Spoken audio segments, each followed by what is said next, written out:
Hello everyone, welcome back. तो हम लोग ने कल एक क्लास लिया, एक वीडियो अपलोड की थी किस रिगार्डिंग, पब्लिक फाइनेंस के रिवीजन के रिगार्डिंग। तो हमने principle of social maximum social advantage कर लिया था, बट इसको मैं दोबारा डिस्कस करने वाली हूँ। क्यों? क्योंकि डाउट्स आ रहे थे। उसके बाद हम जो कल कर लिया था उसके आगे का स्टार्ट करेंगे। ठीक है, तो आई होप सब लोग ठीक हैं, एकदम हेल्दी हैं, एग्ज़ाम की तैयारी चल रही है। एक एक करके सारे सब्जेक्ट हम कवर यहाँ पे कवर कर सकते हैं, देखते हैं। ठीक है, तो फिलहाल पब्लिक फाइनेंस के बारे में बात करते हैं। Principal of maximum social advantage क्या था? सबसे पहली बात, ये डाल्टन ने दिया था, याद रखना। ठीक है, इन्होंने कहा कि भाई जैसे किसी इंसान के पास जो भी रिसोर्सेज हैं वो उनको इस तरह से यूटिलाइज़ करता है कि उसे मैक्सिमम सेटिस्फेक्शन मिले, ऑप्टिमम लेवल ऑफ सेटिस्फेक्शन वो पहुंच जाए। वैसे ही स्टेट को, स्टेट मतलब गवर्नमेंट को, उसके पास जो रिसोर्सेज जो हैं, जो इनकम है, जो पैसा है, उसे ऐसे यूज़ करना चाहिए कि सोसाइटी का मैक्सिमम वेलफेयर हो सके।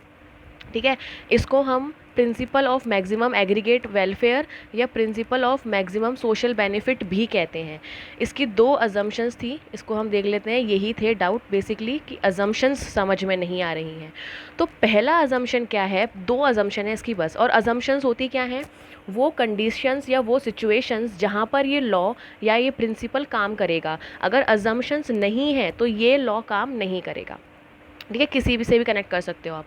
तो पहली अजम्पशन क्या है कि public revenue consist only taxes. जैसे कि गवर्नमेंट, हमने हमने पहले पढ़ा था कि गवर्नमेंट को टैक्स और नॉन टैक्स दो तरह की इनकम होती है। एक टैक्स से होने वाली इनकम, एक टैक्स से ना होने वाली इनकम। कोई चार्जेस होते हैं, लाइसेंस की फ़ी होती है, कॉमर्शियल इनकम्स होती हैं, एक्सेट्रा। लेकिन इस प्रिंसिपल में उन्होंने कहा, डाल्टन जी ने, कि भाई सिर्फ टैक्स ही एक रेवेन्यू का सोर्स है गवर्नमेंट का। ठीक है, दूसरी अजम्पशन क्या है? दूसरी अजम्पशन से पहले ना एक एग्जांपल लेते हैं। देखो, सपोज़ आपके पास 100 रुपीज़ है। ठीक है, और उस 100 रुपी को आपने खर्च करना है। तो उस 100 रुपी में से आप जितने पैसे कहीं और लगाते जाओगे, जितने पैसे कहीं और लगाते जाओगे, अपने ऊपर खर्च करने के लिए जो बेनिफिट मिल रहा है वो कम होता जाएगा। सपोज़ आपने किसी को गिफ्ट दिया 50 रुपीज़ का। ठीक है, 10 रुपीज़ आपने रिक्शा वगैरह के खर्च किए। तो जैसे जैसे आप खर्च करते जाओगे, वैसे वैसे जो बेनिफिट है, अपने ऊपर खर्च करने का बेनिफिट है, वो कम होता जाएगा। ठीक है, और जैसे टैक्सेस बढ़ते जाएंगे, सिंपल सी बात है, टैक्सेस बढ़ेंगे तो प्राइजेस बढ़ेंगे, प्राइजेस बढ़ेंगे तो कॉस्ट बढ़ेगी। सॉरी, टैक्सेस बढ़ेंगे तो कॉस्ट बढ़ेगी, कॉस्ट बढ़ेगी तो प्राइजेस बढ़ेंगे। यही दूसरी अजम्पशन है कि एक्सपेंसेस होने पर बेनिफिट तो कम होता है, सोशल बेनिफिट कम होता है। देखो, खर्चे होने पर बेनिफिट, खुद के लिए बेनिफिट जो है वो कम होता जाएगा, और टैक्सेस बढ़ने पर जो कॉस्ट है वो बढ़ती जाएगी। व्हाट आई सेड, कि खर्चे होने पर तो सोशल बेनिफिट कम होता जाएगा, और टैक्सेस बढ़ने पर कॉस्ट जो है वो बढ़ती जाएगी। ठीक है, आई होप अब क्लियर हो गया होगा। सो इसके आगे इन्होंने तीन ऐसी रिक्वायरमेंट्स बताई जो सोशल एडवांटेज के प्रिंसिपल में ज़रूरी है होना। ठीक है, तो इसमें पहली क्या थी कि खर्चे और टैक्स, जो भी एक्सपेंसेस और जो टैक्सेस हैं वो लिमिटेड हैं। अनलिमिटेड नहीं है कि बहुत सारे खर्चे हो रहे हैं, बहुत सारे टैक्सेस लग रहे हैं, एक्सेट्रा। लिमिटेड हैं। दूसरा, पब्लिक एक्सपेंडिचर इस तरह से यूटिलाइज हो रहे हैं कि ऑप्टिमम मैनर से हमें सेटिस्फेक्शन मिले या बेनिफिट मिले। ऑप्टिमम का मतलब है मैक्सिमम, मैक्सिमम वेलफेयर का बेनिफिट मिले। तीसरा है, टैक्स अलग अलग तरह के हैं हमारे पास, एक ही तरह का टैक्स नहीं है, अलग अलग तरह के टैक्स हैं, ताकि हम अमीरों से ज़्यादा टैक्स लें, गरीबों से कम टैक्स लें, एक्सेट्रा। तो बेसिकली मैक्सिमम सोशल एडवांटेज हमें चाहिए। मैक्सिमम सोशल तरीके से जो सोसाइटी है, जो पॉपुलेशन है, उसको मैक्सिमम बेनिफिट मिल सके। That is the principle of maximum social advantage by Dalton. ठीक है, इन्होंने एक ग्राफ भी दिया था। इन्होंने कहा था कि जहाँ पर एमएसएस और एमएसबी, एमएसएस क्या है? मार्जिनल सोशल सेक्रीफाइस, और एमएसबी क्या है? मार्जिनल सोशल बेनिफिट, बराबर होंगे, वो हमारा मैक्सिमम सोशल पॉइंट होगा। This was all for this. ठीक है, तो अब हम इसके आगे का शुरू करते हैं जो कल की क्लास में नहीं हुआ था। आज का स्टार्ट करना है हमें डेफिसिट फाइनेंसिंग से। डेफिसिट का मतलब क्या होता है? डेफिसिट का मतलब, सोचो सोचो सोचो। अपने दिमाग में स्टार्ट रखो तो कि फिर हम बताती हूँ। डेफिसिट का मतलब होता है जहाँ पर हमारे एक्सपेंसेस ज़्यादा हैं हमारे रेवेन्यू से। घाटा, इसको हम बोलते हैं घाटा, घाटे का वित्तीयन, हिंदी में घाटे का वित्तीयन होता है डेफिसिट फाइनेंसिंग। तो डेफिसिट फाइनेंसिंग में गवर्नमेंट क्या करती है, जहाँ पर भी घाटा हो रहा है, एज आई सेड बिफोर, कल की क्लास में बोला था कि पब्लिक बजट जो है वो हमेशा डेफिसिट वाला बनाने की कोशिश करती है, जिससे क्या होता है वो आरबीआई से और करेंसी छपवा पाएगी, लोन ले पाएगी, आईएमएफ नहीं, वर्ल्ड बैंक से इंटरनेशनल लोन ले पाएगी, एग्जेट्रा। तो डेफिसिट फाइनेंसिंग इज़ जस्ट कि हमारे पास जो डेफिसिट है उसे कैसे पूरा किया जाए, जो घाटा है उसकी पूर्ति कैसे की जाए। ठीक है, देखो, in Indian construct deficit financing takes, India में कैसे डेफिसिट फाइनेंसिंग की जाती है, द गवर्नमेंट में withdraw is cash from the central bank और आरबीआई। ठीक है, कि आरबीआई के पास जो गवर्नमेंट का पैसा रखा है वो उससे ले लेगी। ठीक है, कि भाई हमारे घाटा हो रहा है, लाओ हमारे पैसे दे दो। दूसरा क्या है, बोरो कर सकती है सेंट्रल बैंक से। सेंट्रल बैंक के पास अगर इतना पैसा नहीं है डिपॉजिट किया हुआ गवर्नमेंट का, तो वो आरबीआई से लोन ले लेगी। ठीक है, या फिर restore to printing additional currency, RBI को बोलेगी और करेंसी छाप ले भाई। ठीक है, हमें डेफिसिट है, हमें घाटा है, हमें पैसे चाहिए। तो डेफिसिट फाइनेंसिंग क्या है, जब गवर्नमेंट अपने डेफिसिट मतलब अपने घाटे की पूर्ति करने के लिए पैसे बढ़ाती है या पैसे लेती है, that is deficit financing. India में ये 3 तरीके से होता है, या तो गवर्नमेंट का पैसा जो आरबीआई के पास रखा है वो वापस ले लेगी, आरबीआई अगर इतना पैसा नहीं है तो वो आरबीआई से लोन ले लेगी, और या फिर आरबीआई को कहेगी कि भाई और नोट छाप ले। ठीक है, I hope deficit financing clear हो गया होगा। चलिए आगे चलते हैं। हाँ, तो नेक्स्ट एक तरह से ये पूरी यूनिट इस चार्ट में है, पब्लिक एक्सपेंडिचर। गवर्नमेंट खर्चे कहाँ कहाँ करती है। ठीक है, जो बजट के 2 पार्ट थे, रेवेन्यू एंड कैपिटल, खर्चे के भी वही 2 पार्ट है, रेवेन्यू एंड कैपिटल, इनकम के भी वही 2 पार्ट है, रेवेन्यू एंड कैपिटल। ठीक है, तो revenue, as we discuss before, revenue word जहाँ पर भी आ गया उसका मतलब होता है विद इन अ ईयर। जो खर्चे बार बार करने पड़ते हैं गवर्नमेंट को, हर साल या बार बार या साल में कई बार करने पड़ते हैं, that is those are revenue expenditure. और जो कई सालों में एक बार होते हैं, दोज आर कैपिटल एक्सपेंडिचर। तो जो रेवेन्यू एक्सपेंडिचर हैं वो 2 तरह के होते हैं, डेवलपमेंट के लिए या डेवलपमेंट के अलावा और चीज़ों के लिए। अगर डेवलपमेंट के लिए हैं तो 3 तरह की डेवलपमेंट होती है, social development, economic development and grants.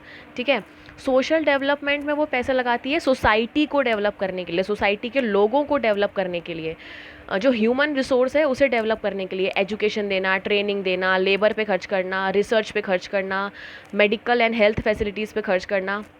ठीक है, तो ये गवर्नमेंट बार बार करती रहती है।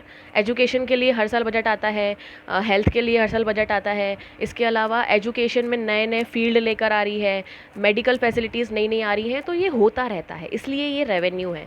ठीक है, इकोनॉमिकल कैसे, एग्रीकल्चर पे खर्च करना, इंडस्ट्री पे खर्च करना, एनर्जी पे खर्च करना। अभी आपको पता चला हो कि एनर्जी क्या है, जो रिन्यूएबल एनर्जी है उस पर गवर्नमेंट बहुत काम कर रही है। फ्लोटिंग क्या बोलते हैं उसे, सोलर सिस्टम, सोलर सिस्टम नहीं, सॉरी, सौर ऊर्जा को जो यूज़ करते हैं हम लोग, सोलर प्लांट। ठीक है, सोलर प्लांट पर खर्च कर रही है गवर्नमेंट कि फ्लोटिंग सोलर प्लांट बनाए गए हैं ताकि उसे नदी के, समुद्र के बीच में ले जाकर सनलाइट को हम ऑब्जर्व करके यूज़ कर सके, क्योंकि उस जगह पर सनलाइट बहुत ज़्यादा आती है। और मिनरल्स पर, कम्युनिकेशन पर, ट्रांसपोर्ट पर। और ग्रांट्स एंड एड्स देती है, स्कॉलरशिप देना, है ना, ग्रांट्स देना जो अच्छा काम कर रहे हैं, एक्सपोर्ट में जो अच्छा काम कर रहे हैं, एक्सपोर्ट बढ़ा रहे हैं हमारी कंट्री का उधर। तो अगर डेवलपमेंट पे खर्च कर रही है तो 3 तरह की डेवलपमेंट होंगी, सोशल, तो 2 तरह की डेवलपमेंट होंगी, social service and economical service, या सोशल डेवलपमेंट या इकोनॉमिकल डेवलपमेंट। इसके अलावा ग्रांट्स भी हैं जो रेवेन्यू के डेवलपमेंट में, डेवलपमेंटल एक्सपेंडिचर में आती हैं। नॉन डेवलपमेंटल में क्या है, डिफेंस पे खर्च करना, ये डेवलपमेंट के लिए थोड़ी है, ये प्रोटेक्शन के लिए है ना। हमने पढ़ा ना 3 काम है गवर्नमेंट के, ये 3 काम है किसी भी स्टेट के, nation building function, protection function and commercial function. तो कॉमर्शियल फंक्शन और कॉमर्शियल फंक्शन और नेशन बिल्डिंग फंक्शन ये आ जाएंगे आपके डेवलपमेंटल में, और जो प्रोटेक्शन फंक्शन है वो आ जाएगा नॉन डेवलपमेंट में। वो डेवलपमेंट के लिए नहीं है, अभी जो हमारी पोजीशन है उसको सेफ रखने के लिए है या इन फ्यूचर सेफ रखने के लिए है। इसके अलावा डेट सर्विसेज, जो लोन्स वगैरह प्रोवाइड किए जाते हैं, उसकी इंटरेस्ट आना, इंटरेस्ट जाना, एक्सेट्रा। एंड एडमिनिस्ट्रेटिव सर्विसेज, जो रैलीज निकाली जाती हैं, मीटिंग्स रखी जाती हैं, एक्सेट्रा। ठीक है, तो revenue expenditure I hope clear हो गया होगा। कैपिटल एक्सपेंडिचर क्या है? कैपिटल एक्सपेंडिचर वो खर्चे जो सालों में एक बार होते हैं, जैसे किसी को लोन देना, ठीक है, या किसी का लोन लिया हुआ है वो चुकाना, ठीक है। उसके अलावा कोई असेट खरीदना, तो हमने पैसे दिए। यहाँ पर ध्यान रखना, खर्च कैपिटल एक्सपेंसेस होने पर हमारी असेट बढ़ती है। सिंपल सी बात है, हम पैसे खर्च करेंगे, हमारा सपोज एक पुल बनाया गवर्नमेंट ने, तो वो उसकी असेट बन गया। खर्चा करने पर असेट आती है, इनकम हुई, असेट बेची तो असेट कम होगी, ठीक है। असेट बढ़ेगी या फिर लायबिलिटी कम होगी। किसी का लोन था, हमने उसको लोन वापस दे दिया, सपोज़ हमने अमेरिका से लोन लिया हुआ था, हमने उसका लोन वापस चुका दिया, तो उससे हमारी लायबिलिटी कम हुई, लेकिन है तो वो हमारा बाहर गया हुआ पैसा ना, एक्सपेंसेस है ना। तो कैपिटल एक्सपेंसेस से या तो असेट बढ़ेगी या लायबिलिटीज़ कम होंगी, ठीक है। तो पब्लिक एक्सपेंडिचर दो तरह के होते हैं, रेवेन्यू और कैपिटल। रेवेन्यू में दो तरह के हैं, developmental and non developmental. Developmental में सोशल और इकोनॉमिक और ग्रांट्स, और नॉन डेवलपमेंटल में जो एडमिनिस्ट्रेटिव सर्विसेज हैं, डिफेंस सर्विसेज है, एक्सेट्रा। और कैपिटल एक्सपेंडिचर जो सालों में एक बार होते हैं, ठीक है। ओके, अब खर्चा कैसे करना चाहिए गवर्नमेंट को, उसके 3 थ्योरीज हैं, ठीक है। हाइपोथेसिस का मतलब होता है जो थ्योरी से पहले एक अजम्पशंस होती है, बाद में इस पर रिसर्च की जाती है तो थ्योरी बन जाती है। तो 3 लोगों ने इस पर रिसर्च करी है और अपनी अपनी थ्योरी दी है। पहले हैं अडोल्फ वैगनर, दूसरे हैं वाइजमैन पिकॉक, और तीसरे हैं कॉलिन क्लार्क। इन तीनों को एक बार फटाफट से देख लेते हैं। तो अल्फाज वैगनर ने बोला था कि नेशनल इनकम जैसे जैसे इंक्रीज़ होती जाती है, गवर्नमेंट सप्लाईज़ भी बढ़ते जाते हैं। जैसे जैसे नेशनल इनकम बढ़ेगी, खर्चे भी वैसे वैसे बढ़ेंगे। Increase public expenditure was a natural result of economic growth and continued process of social progress. Socially हम डेवलप कर रहे हैं, इकोनॉमिकली हम डेवलप कर रहे हैं, हमारी इकोनॉमी बढ़ रही है, तो खर्चे अपने आप बढ़ेंगे, ऐसा इन्होंने बोला। अडोल्फ वैगनर ने बोला कि जैसे जैसे इकोनॉमी ग्रो करेगी, नेशनल इनकम बढ़ेगी, पब्लिक के खर्चे या पब्लिक एक्सपेंडिचर मतलब गवर्नमेंट के खर्चे भी बढ़ते जाएंगे, ठीक है। वाइजमैन पिकॉक ने क्या बोला? इन्होंने बोला कि एक्सपेंसेस जो हैं वो कंटिन्यू नहीं बढ़ते, एक्सपेंसेस लगातार हर साल नहीं बढ़ते, ये बढ़ते हैं स्टेप बाय स्टेप। देखो, expenditure does not increase in a smooth and continuous manner. The increasing public expenditure over time has occur a step like manner. एक पर्टिकुलर टाइम के बाद डेवलप होते, एक पर्टिकुलर टाइम के बाद इंक्रीज होते हैं पब्लिक के एक्सपेंडिचर।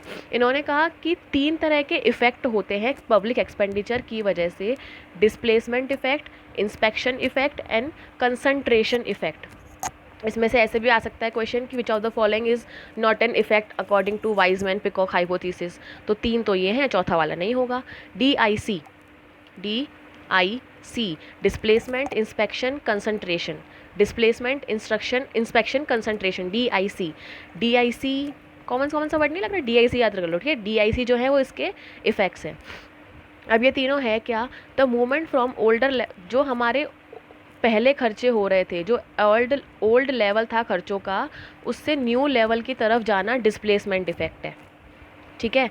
और सोशल डिस्टर्बेंस जो हो रही है, war and other social disturbance forces the people government to find solution in important problems which have been neglected earlier.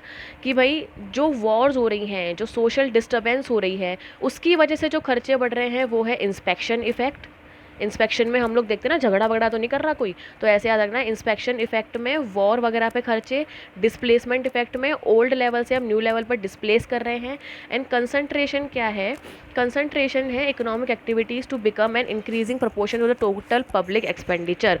जो गवर्नमेंट की इकोनॉमिक एक्टिविटीज़ होती हैं, जो बढ़ती जा रही हैं, गवर्नमेंट इकोनॉमिक एक्टिविटीज़ की तरफ कंसंट्रेटेड हो रही है, that is concentration effect, so 3 effect थे, displacement, inspection and concentration. Displacement में हम ओल्ड लेवल से न्यू लेवल की तरफ डिस्प्लेस हो रहे थे, इंस्पेक्शन में सोशल डिस्टर्बेंस की वजह से जो खर्चे हो रहे हैं वो, और कंसंट्रेशन में जो सेंट्रल गवर्नमेंट की एक्टिविटीज़ हैं, कॉमर्शियल एक्टिविटीज़, इकोनॉमिक एक्टिविटीज़ कोई सी भी, उसकी वजह से जो इफेक्ट आ रहा है वो है कंसंट्रेशन इफेक्ट। ठीक है। तीसरी थी क्रिटिकल लिमिट हाइपोथेसिस, किसने दी थी? Colin Clark. इसका ध्यान रखना, ये तीनों हाइपोथेसिस दी किसने है? इन्होंने बोला कि 25% की एक लिमिट है। ठीक है। ये कब डेवलप हुई थी? Immediately after the second world war. इन्होंने कहा 25% जो ग्रॉस नेशनल प्रोडक्ट है उसका 25% खर्चा होता है। ठीक है। लेकिन जब वॉर हो रही है, जब डिस्टर्बेंस हो रही है, कोई प्रॉब्लम आ रही है, इमरजेंसी है, उसमें 25% से ज़्यादा हो जाता है। और जब ये 25% से ज़्यादा हो गया तब जो है वो इन्फ्लेशन आएगी, मतलब महंगाई बढ़ेगी, भले ही बैलेंस बजट हो, कुछ भी हो। देखो, अडोल्फ वेगनर ने क्या कहा था? जैसे जैसे इनकम बढ़ेगी वैसे वैसे खर्चे बढ़ेंगे। वाइसमैन पिकॉक ने क्या कहा था? वाइसमैन की पिकॉक हाइपोथेसिस में क्या कहा गया था कि कंटिन्यूस नहीं बढ़ती है, एक स्टेप बाय स्टेप बढ़ती है, जिसमें 3 इफेक्ट आ जाते हैं, डिस्प्लेसमेंट, इंस्पेक्शन, कंसंट्रेशन। डिस्प्लेसमेंट में ओल्ड से न्यू की तरफ डिस्प्लेस, इंस्पेक्शन में वॉर के टाइम पर जो प्रॉब्लम आ रही है उसकी वजह से खर्चे, और कंसंट्रेशन में जो गवर्नमेंट की इकोनॉमिक एक्टिविटीज़ बढ़ रही हैं उसकी वजह से। तो और क्रिटिकल लिमिट हाइपोथेसिस में क्या बोला कि एक लिमिट है, एक लिमिट है 25% की। इस 25% से अगर खर्चा बढ़ जाता है, किसी भी रीज़न से अगर 25% ज़्यादा खर्चा हो जाता है तो इन्फ्लेशन आ जाता है, महंगाई आ जाती है। डन? ओके, चलो next we have public receipt. Public expenditure वाला यूनिट था वो, अब public receipt and public debt हमारे पास बचता है, फिर पब्लिक फाइनेंस का। ऊपर ऊपर से हमने एक बार क्विक रिकैप वाला पोर्शन खत्म हो जाएगा। ठीक है। पब्लिक रिसिप्ट जैसे मैंने बात करी, ये भी रेवेन्यू और कैपिटल होती हैं। रेवेन्यू में टैक्स और नॉन टैक्स आ जाती है। टैक्स हमारे पास बहुत तरह के होते हैं, अलग अलग बेसिस पर डिवाइडेड है, और नॉन टैक्स में आ जाती है हमारे पास फीस हो गई, ग्रांट्स हो गई, एड्स हो गई, एड, AID, एड। ठीक है, जो हेल्प मिलती है, सहायता मिलती है पैसों की। इसके अलावा जो लाइसेंस गवर्नमेंट ने दे रखे हैं उसकी फ़ीस मिलती है, एक्सेट्रा। टैक्स के अलावा जितनी भी इनकम हो रही है गवर्नमेंट को, लेकिन जो बार बार हो रही है, हर साल हो रही है, वो रेवेन्यू रिसिप्ट, और कैपिटल रिसिप्ट वो है जो बहुत लंबे टाइम पीरियड के बात होती है। अगर हम टैक्सेस की बात करें, we have many types of taxes. देखो, direct, proportional, progressive, consumption, aggressive, degressive, indirect, स्पेसिव, एड वेडोरम, सिंगल, मल्टीपल, सबके बारे में अभी पढ़ेंगे, घबराना नहीं। ठीक है। वैट हो गया, कैपिटल गुड्स पर टैक्स हो गया, इनकम ऑन प्रॉपर्टी हो गया, एक्सेट्रा एक्सेट्रा एक्सेट्रा। ठीक है। टैक्स होता क्या है? जो गवर्नमेंट वसूल करती है अपने रिसोर्सेज को यूज़ करने के लिए। सो प्रोग्रेसिव एंड प्रोपोर्शनल, एक एक करके सबको देखेंगे। प्रोग्रेसिव टैक्स क्या है? जो इनकम बढ़ने के साथ साथ टैक्स की रेट भी बढ़ती जाती है, जैसे हमारी इनकम टैक्स में होता है, जैसे जैसे इनकम बढ़ेगी टैक्स की रेट भी बढ़ रही है। स्लॉट्स कैसे हैं? 5, 10, 30, सॉरी हाँ 5, 10, 20, 30 स्लॉट्स, याद नहीं आ रहे, कोई बात नहीं। जैसे जैसे इनकम बढ़ती जाएगी वैसे वैसे टैक्स की रेट भी बढ़ती जाएगी, दैट इज़ प्रोग्रेसिव। प्रोग्रेस होता रहता है जिसमें इनकम चाहे कितनी भी हो टैक्स रेट सेम रहेगी, दैट इज़ प्रोपोर्शनल, उसी प्रोपोर्शन में चलता रहता है। रिग्रेसिव, इनकम बढ़ने के साथ साथ टैक्स कम होता जाएगा, रिग्रेसिव। डिग्रेसिव में क्या है? पहले बढ़ेगा, फिर रुकेगा, फिर एकदम से कम हो जाएगा। देखो, पहले बढ़ा, 10 से 12 हुआ, फिर 13 हुआ, फिर 13 का 13 ही रह गया। डिग्रेसिव में पहले बढ़ेगा, फिर बहुत टाइम तक सेम रहेगा, फिर एकदम से गिर जाएगा। ठीक है। तो प्रोग्रेसिव में इनकम के साथ बढ़ रहेगा, प्रोपोर्शनल में इनकम कोई फ़र्क नहीं पड़ रहा, सेम रहेगी टैक्स रेट। रिग्रेसिव में कम होती जाएगी, और डिग्रेसिव में कम पहले बढ़ेगी फिर स्टेबल हो जाएगी। ठीक है। सिंगल टैक्स में क्या है? सिर्फ एक ही टैक्स चल रहा है जो हमारे कंट्री में अब चल गया है, जिसको हम GST कहते हैं। इनडायरेक्ट टैक्स में सिर्फ एक ही टैक्स है फिलहाल हमारे पास, GST। ठीक है। और मल्टीपल टैक्सेस में जो पहले चलता था, सेंट्रल गवर्नमेंट अपने अलग टैक्स लगाती थी, स्टेट गवर्नमेंट अपने अलग टैक्स लगाती थी, स्टेट वैट होता था, सर्विस टैक्स होता था, गुड्स टैक्स होता था, स्टेट में स्टेट वैट होता था, एक्सेट्रा एक्सेट्रा एक्सेट्रा, बहुत सारे तरह के टैक्सेस थे। ठीक है। तो टैक्स जब बहुत सारे टैक्स लग जाते हैं एक ही चीज़ पर तो वो मल्टीपल टैक्स, और जब हर चीज़ पर सिर्फ एक ही टैक्स लग रहा है जो अभी चल रहा है हमारी कंट्री में, दैट इज़ GST। तो अगर आपसे पूछा जाए कि इनडायरेक्ट टैक्स का हमारे इंडिया में किस तरह का मेथड अभी करंटली चल रहा है, that is single taxation system. पहले कौन सा चलता था, multiple taxation system sorry. Okay, तो अब असेसमेंट के बेस पर दो तरह के टैक्स है, specific tax and ad valorem tax. Okay, specific tax क्या है, ध्यान रखना, जहाँ पर स्पेशलिटी आ जाएगी, स्पेसिफिक टैक्स आ जाएगा, वो होगा क्वालिटी पर, और जो एड वैलोरम आएगा वो होगा वैल्यू, मतलब क्वांटिटी पर। कॉपी पेन लेके जो एक इसके रिलेटेड वर्ड्स है ना उसको लिख लेना फटाफट से अपने पास, है ना, ताकि वो एंड टाइम पर फटाफट से देख सको उनको, एमसीक्यूज तो कर नहीं पाओगे। तो स्पेसिफिक टैक्स क्या है, जितनी ज़्यादा अच्छी क्वालिटी की चीज़ होगी उतना ज़्यादा टैक्स लगेगा। The tax which are based on specific quality और attributes of goods are called specific tax. This tax is imposed on commodities according to their weights, size और वॉल्यूम। साइज़ पर, वेट पर, volume पर tax लगा जाता है। जैसे उस पर चलता है, कोरियर करते हैं हम लोग, तो कोरियर करने पर जितना वेट होता है उस पार्सल का उतना उस पर टैक्स लगाया जाता है, उसकी वैल्यू का टैक्स लगाया जाता है वेट के हिसाब से। वो अच्छा एग्जांपल है स्पेसिफिक टैक्स का। इसके अलावा एड वैलोरम क्या है, इसमें वैल्यू, कितने रुपए की चीज़ है उस पर टैक्स लगाया जाता है। इंडिया में दोनों चलते हैं, स्पेसिफिक कुछ फील्ड्स में चलता है, एड वैलोरम कुछ फील्ड्स में चलता है। ठीक है, टैक्सेशन से रिलेटेड और भी चीज़ें हैं, कुछ टर्म्स हैं, जैसे ये टर्म्स आपने खुद पढ़नी है। इन टर्म्स को ना एक बार स्क्रीनशॉट ले लो या कुछ भी करो, ये टर्म्स पढ़ लेना, कोई इसमें समझ में नहीं आए तो पूछ लेना, वैसे बहुत ईजी है, आगे बस डेफिनेशन लिखी हुई है, एक बार गो थ्रू कर लेना, और उसके की पॉइंट्स हैं, की वर्ड्स हैं, उसको अपनी कॉपी में लिख लेना। Okay, major taxes in India, direct और इनडायरेक्ट दोनों तरह के टैक्सेस हमारे पास लगते हैं। Tax on commodity and goods भी ऐड कर लो। इनडायरेक्ट टैक्स में हमारे पास जीएसटी है, और इनकम में हमारे पास इनकम टैक्स है पहले, और कॉरपोरेट टैक्स है। कॉरपोरेट टैक्स भी हमारा डायरेक्ट टैक्स है। प्रॉपर्टीज़ और कैपिटल पर भी टैक्स लगता है, वो टैक्सेस। अब आपको कुछ होमवर्क देना है।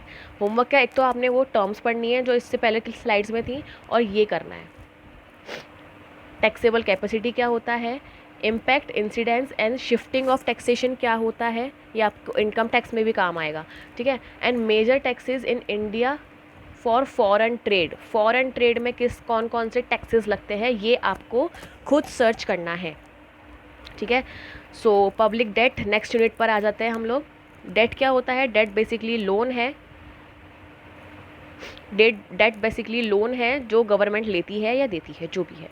ठीक है, कुछ भी हो सकता है debt is a form of promise by the treasury to pay the holder these promise a principal. पता है आप लोगों को, एक प्रिंसिपल अमाउंट होता है जो किसी को दिया जाता है, उसके बदले में एक्स्ट्रा इंटरेस्ट आती है हमारे पास। पब्लिक डेट बहुत तरह के होते हैं, देखो अब इन्हें देखते हैं। On the basis of enhancement, voluntary and compulsory. On the basis of repayment, funded and refunded, provision for repayment. On the basis of form, internal and external. On the purpose of loan क्या है, productive, unproductive. Repay करने के base पर redeemable, irredeemable, and उसके अलावा short, medium, long. ठीक है, इन सबको डिस्कस करते हैं।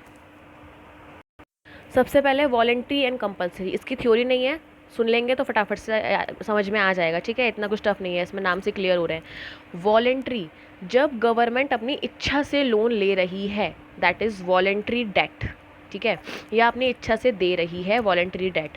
कंपलसरी, जब उसको लेना पड़ रहा है, किसी भी इमरजेंसी की वजह से, किसी भी रीज़न की वजह से जब उसको लेना पड़ रहा है, दैट इज़ कंपलसरी। जैसे आपको पता है हमारी नेबर कंट्री के साथ बहुत सारी प्रॉब्लम्स चल रही हैं, उसको अलग अलग कंट्रीज से लोन लेना पड़ रहा है, उसकी मर्ज़ी नहीं है लोन लेना पड़ रहा है। ठीक है, that is compulsory. Funded and non funded में क्या है, फंडेड में जब उसके पीछे कुछ सिक्योरिटी रखी हुई है, जब उसके पीछे कोई सिक्योरिटी रखी हुई है, दैट इज़ फंडेड डेट। और जब कोई सिक्योरिटी नहीं है, सिर्फ बिलीव के बेस पर आपको लोन दिया गया है, दैट इज़ अनफंडेड डेट। जैसे आज कल चेक चलते हैं, डेबिट कार्ड चलते हैं, क्रेडिट कार्ड चलते हैं, तो कहीं पर भी आप चेक से पेमेंट करो तो आप उस बंदे का आप पर विश्वास होगा तभी वो चेक लेगा, वरना तो चेक बाउंस होने के चांस होते हैं, बहुत सारी प्रॉब्लम्स भी होती हैं। तो एक तरह से वो डेट ही हुआ ना, जब तक उसका चेक क्लियर नहीं हुआ तब तक का तो वो लोन ही हुआ। ठीक है, तो फंडेड जिसके पीछे कुछ सिक्योरिटी रखी हो, अनफंडेड जिसके पीछे कोई सिक्योरिटी नहीं हो, सिर्फ बिलीव के बेस पर आपको लोन मिल रहा हो या आप लोन दे रहे हो। इंटरनल जब हम विद इन द कंट्री लेते हैं, गवर्नमेंट आरबीआई से लोन ले सकती है, इवन जनता से भी लोन ले सकती है। कैसे? गवर्नमेंट अपनी सिक्योरिटीज़ बेचती है, आप खरीदो, पोस्ट ऑफिस में जो सिक्योरिटीज़ मिलती हैं उन्हें खरीदो, आरबीआई की तरफ से भी सिक्योरिटीज़ बेची जाती हैं। तो ये वो लोन्स हैं जो with in the country arrange किए जा रहे हैं। ठीक है, और एक्सटर्नल किसी और कंट्री से लेना। अच्छा, एक आईएमएफ है और एक वर्ल्ड बैंक है, ध्यान रखना इन दोनों का क्या है। आईएमएफ का फुल फॉर्म है इंटरनेशनल मॉनेटरी फंड, और वर्ल्ड बैंक का कोई फुल फॉर्म नहीं है, वर्ल्ड बैंक है। ठीक है, आईएमएफ और वर्ल्ड बैंक दोनों ही लोन देते हैं। ठीक है, लेकिन आईएमएफ जो है वो किसी इमरजेंसी में, किसी प्रॉब्लम में, ऐसे किसी टाइम पर लोन देता है जहाँ पर सामने वाले के पास बहुत बुरी कंडीशन हो चुकी हो। ठीक है, हाँ, ये एक फॉर्चुनेट हम कह सकते हैं कि हमने आईएमएफ से कभी लोन नहीं लिया है इंडिया ने। क्यों? क्योंकि इतनी बुरी कंडीशन कभी नहीं आई भगवान की दया से। ठीक है, लेकिन वर्ल्ड बैंक जो है वो लोन देता है डेवलपमेंट पर्पस से, कि आपको अपने देश में डेवलपमेंट करना है, उसके लिए वर्ल्ड बैंक लोन देता है। आईएमएफ और वर्ल्ड बैंक दोनों लोन देते हैं। आईएमएफ देता है इमरजेंसी में, प्रॉब्लम में, या किसी कोई दिक्कत आ गई, इश्यूज़ क्रिएट हो गए, बाढ़, बहुत बुरी कंडीशन हो गई किसी देश की, तब देता है। और वर्ल्ड बैंक लोन देता है डेवलपमेंट पर्पस से। आईएमएफ के ज़्यादातर लोन्स जो हैं वो शॉर्ट टर्म होते हैं, वर्ल्ड बैंक के ज़्यादातर लोन्स जो हैं वो लॉन्ग टर्म होते हैं। वर्ल्ड बैंक का बहुत कर्जा है हमारे ऊपर, लेकिन आईएमएफ का नहीं है। ठीक है, तो एक्सटर्नल में हम आईएमएफ से ले सकते हैं, वर्ल्ड बैंक से ले सकते हैं, या किसी और कंट्री से ले सकते हैं। ठीक है, ओके। नेक्स्ट भी है प्रोडक्टिव एंड अनप्रोडक्टिव। ये सब क्लियर है? प्रोडक्टिव एंड अनप्रोडक्टिव, जब हम लोन ले रहे हैं किसी प्रोडक्टिव काम के लिए, कि भाई सपोज़ गवर्नमेंट ने लोन लिया कि हमें फैक्ट्री लगानी है, गवर्नमेंट ने लोन लिया कि किसी कंपनी में इन्वेस्ट करना है एक्सेट्रा, तो वो हो गया प्रोडक्टिव, जहाँ पैसे से पैसा बनेगा। ठीक है, अनप्रोडक्टिव, गवर्नमेंट ने लोन लिया कि भाई हमें किसी और देश की हेल्प करनी है, ग्रांट देनी है, या हमें पुल बनाना है, हमें सड़क बनानी है एक्सेट्रा, तो जहाँ पर पैसे से पैसा नहीं बनेगा दैट इज़ अनप्रोडक्टिव लोन, और जहाँ पैसे से पैसा बनेगा that is productive loan. Redeemable और इररिडीमेबल, रिडीम करने का मतलब होता है पे बैक करना, रिडीम का मतलब होता है पे बैक करना। तो जब लोन लेने के टाइम पर ही फिक्स कर दिया जाता है कि इतने साल के बाद आपने लौटाना है, दैट इज़ रिडीमेबल, और जब फिक्स नहीं किया जाता, जब चाहे तब लौटा देना, दैट इज़ इररिडीमेबल। हमारे पास वर्ल्ड बैंक का इररिडीमेबल लोन है, हमारे पास मतलब मेरे पास नहीं, कंट्री के पास। ठीक है, ओके। तो अगर उसके बाद है short, medium and long term, जब जो लोन का पीरियड है वो लेस देन 1 होता है, लेस देन 1 होता है, दैट इज़ शॉर्ट टर्म। 1 से 5 या 3 साल तक होता है तो वो मीडियम, और लॉन्ग टर्म हो जाता है 5 साल से ज़्यादा। ठीक है, so we have done with the overview of public finance, quick revision of public finance. तो एक बार इसको फटाफट से शुरू से देख लेते हैं, जल्दी जल्दी बोलूँगी, अगर किसी को बहुत जल्दी लगे तो वीडियो स्लो कर लेना। इसके अलावा हम पढ़ चुके हैं, पिछली वाली वीडियो में देख लेना। ठीक है, और कोई डाउट हो तो मुझसे पूछ सकते हो in comment box. Public and finance, public का मतलब होता है यहाँ पर गवर्नमेंट, और फाइनेंस का मतलब होता है कि गवर्नमेंट जो पास जो पैसा आ रहा है और पैसा जो कहीं लगा रही है वो मैनेज कैसे हो रहा है पैसा।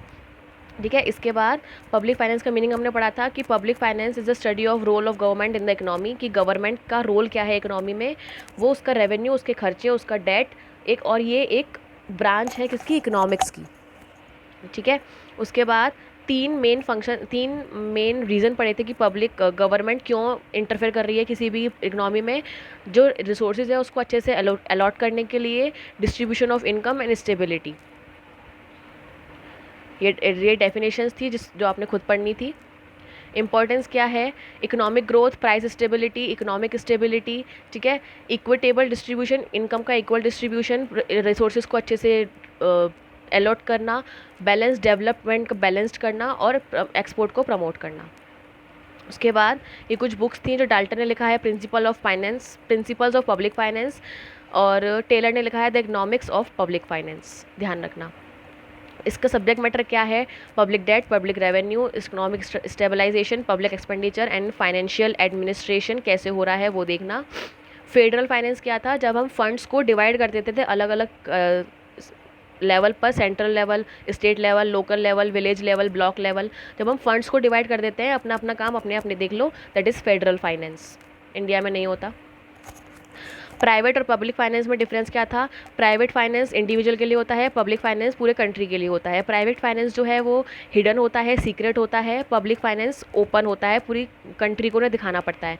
प्राइवेट फाइनेंस का मोटिव होता है मैक्सिमाइज़ करना प्रॉफिट को, और पब्लिक फाइनेंस का मोटिव होता है मैक्सिमाइज़ करना सोशल वेलफेयर को। इसमें कुछ सिमिलैरिटीज़ भी थी कि दोनों ही ह्यूमन के सेटिस्फेक्शन के लिए काम करते हैं, दोनों के पास बोरोइंग चाहिए होती है अगर खर्चे ज़्यादा हो जाते हैं इनकम से, और दोनों में ही इनकम और एक्सपेंडिचर होते हैं, और रेशनलिटी होती है, मतलब विवेक, तर्क संगत तरीके से लोग काम करते हैं। और दोनों की एक ही प्रॉब्लम है, प्रॉब्लम ऑफ चॉइस, क्या, कैसे, कब, क्यों किया जाए। ठीक है।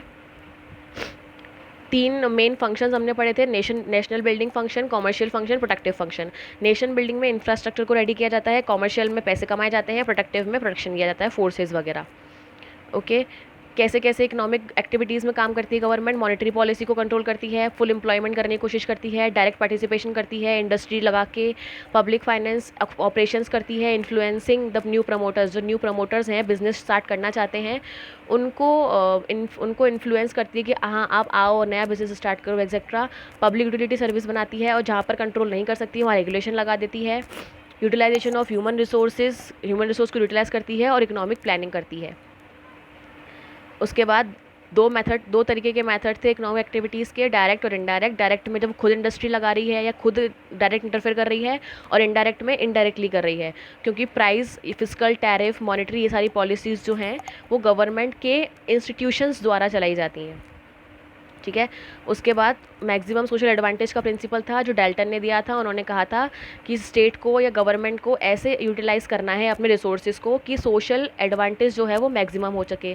2 अजम्पशंस थी कि सिर्फ टैक्स से इनकम हो रही है, दूसरी अजम्पशन थी कि खर्चे जो हैं वो सोशल बेनिफिट को कम कर रहे हैं, और टैक्सेस जो हैं वो कॉस्ट को बढ़ा रहे हैं।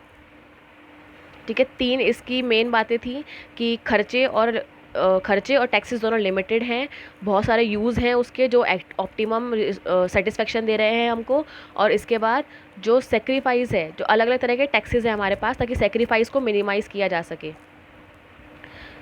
उन्होंने कहा कि MSS और MSB, marginal social sacrifice and marginal social benefit, जहाँ पर मिलेंगे वो है the point of maximum social advantage. उसके बाद गवर्नमेंट बजट की बात की थी, जो आर्टिकल 112 के तहत कॉन्स्टिट्यूशन बोलता है कि गवर्नमेंट को अपना प्रेजेंट करना है एनुअल फाइनेंशियल स्टेटमेंट हर साल का, रेवेन्यू और एक्सपेंडिचर का। ठीक है। इसमें पिछले साल का, इस साल का और अगले साल का होता है, बेसिकली अगले साल का एस्टिमेशन होता है। इसके बजट फीचर्स देख लीजिएगा, स्क्रीनशॉट वीडियोज़ में ले लीजिएगा, ये ऑब्जेक्टिव्स देख लेना। पार्ट्स ऑफ गवर्नमेंट बजट 2 तरह के होते हैं, revenue budget, capital budget. Revenue में आते हैं रेवेन्यू रिसिप्ट और रेवेन्यू एक्सपेंडिचर, जो साल में बार बार होते रहते हैं या हर साल होते हैं। कैपिटल बजट में आता है जो सालों में कभी एक बार होता है खर्चा या रिसिप्ट। बजट का प्रोसेस क्या होता है? पहले लास्ट 3 साल का डेटा हर डिपार्टमेंट से मांगा जाता है, फिर उसमें वोटिंग की जाती है जो कि लोकसभा में प्रेजेंट करके किया जाता है, फिर कट मोशंस किए जाते हैं, अमेंडमेंट वाला बिल फिर प्रस्तुत किया जाता है, प्रपोज किया जाता है, और फिर वो पास हो जाता है, फिर लागू हो जाता है। सप्लीमेंट्री बजट और सप्लीमेंट्री ग्रांट्स ईयर के बीच में लाई जाती हैं। सप्लीमेंट्री बजट में होता है नए टैक्सेस लगाना, और सप्लीमेंट्री ग्रांट्स में होता है जब खर्चे ज़्यादा हो जाते हैं और ग्रांट की डिमांड की जाती है। बैलेंस्ड बजट, अनबैलेंस्ड बजट होता है। बैलेंस में रेवेन्यू एक्सपेंडिचर बराबर है, अनबैलेंस्ड में या तो सरप्लस होगा या डेफिसिट होगा। सरप्लस में हमारी इनकम ज़्यादा होगी, डेफिसिट में हमारे एक्सपेंसेस ज़्यादा होंगे। जीरो बेस बजट क्या था? जब हम हर साल के बजट को जीरो बेस बनाकर काम कर रहे हैं, पिछले साल के बजट से हमें कोई मतलब नहीं है। बजटरी डेफिसिट, बहुत सारे डेफिसिट होते हैं। Budgetary deficit, revenue deficit, effective revenue deficit, fiscal deficit, primary deficit, monetised deficit. Primary deficit जितना अच्छा है जितना ज़्यादा है उतना हमारे लिए, कंट्री के लिए अच्छा होता है। बैलेंस बजट मल्टीप्लायर है, जो ये बताता है कि टैक्सेस के चेंज होने पर एग्रीगेट प्रोडक्शन में कितना चेंज हुआ है। उसका ये फॉर्मूला था, multiplier is equal to change in income divided by expenses. Deficit financing जब गवर्नमेंट अपने घाटे को पूरा करने के लिए फाइनेंसिंग करती है, पैसे अरेंज करती है। ये 3 तरीके से होता है इंडिया में, या तो आरबीआई के पास रखा हुआ पैसा वापस ले लेगी, आरबीआई से लोन ले लेगी, या उसको और नोट छापने के लिए कह देगी। रेस्ट हमने इसी वीडियो में डिस्कस किया है, इसलिए दोबारा डिस्कस नहीं कर रही हूँ। आई होप क्लियर हो गया होगा। कल से इसका एमसीक्यू सेशन ले लेंगे। कोई डाउट हो, कोई सजेशन हो, यू कैन फ्रीली कमेंट, ठीक है। चलो bye bye, all the best, take care.